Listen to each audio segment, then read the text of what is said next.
গেল 17 জুন থেকে সুনামগঞ্জে বন্যা পরিস্থিতির অবনতি হয়েছিল। পাহাড়ি ঢল, ভারী বর্ষণে ওই দিন থেকেই সুনামগঞ্জের নিম্নাঞ্চলের বেশ কিছু এলাকা বন্যা কবলিত হয়েছিল এবং যেটি হয়েছিল এই বন্যা 4-5 দিন ব্যাপী বন্যার দুর্ভোগে ছিলেন সুনামগঞ্জবাসী। নিম্নাঞ্চলের হাজার হাজার মানুষ পানিবন্দী হয়ে পড়েছিলেন। 600-600-র মতো আশ্রয়কেন্দ্র খোলা হয়েছিল এবং এসব আশ্রয়কেন্দ্রে নিম্নাঞ্চলের লোকজন উঠেছিলেন। 4-5 দিন তারা আশ্রয়কেন্দ্রেই কাটিয়েছেন।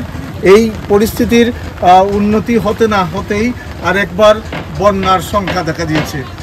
গত 24 ঘন্টায় সুনামগঞ্জে 170 মিলিমিটার বৃষ্টিপাত রেকর্ড করা হয়েছে, যেটি ভারী বর্ষণ ছিল বেশি।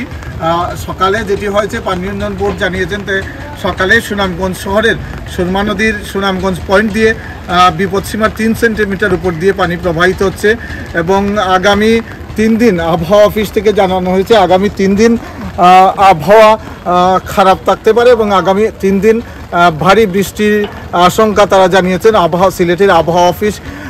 পানি উন্নয়ন বোর্ড যেটি বলেছে যে এই 3 দিনের ভারী বর্ষণ এবং পাহাড়ি ঢল অব্যাহত থাকলে সুরমা কুশিয়ারার কোনো পয়েন্ট দিয়ে পানি বিপদসীমার উপর দিয়ে যেতে পারে এবং সেটি নিম্নাঞ্চলে প্রবেশ করতে পারে, একই সঙ্গে বন্যা পরিস্থিতির তৈরি হতে পারে।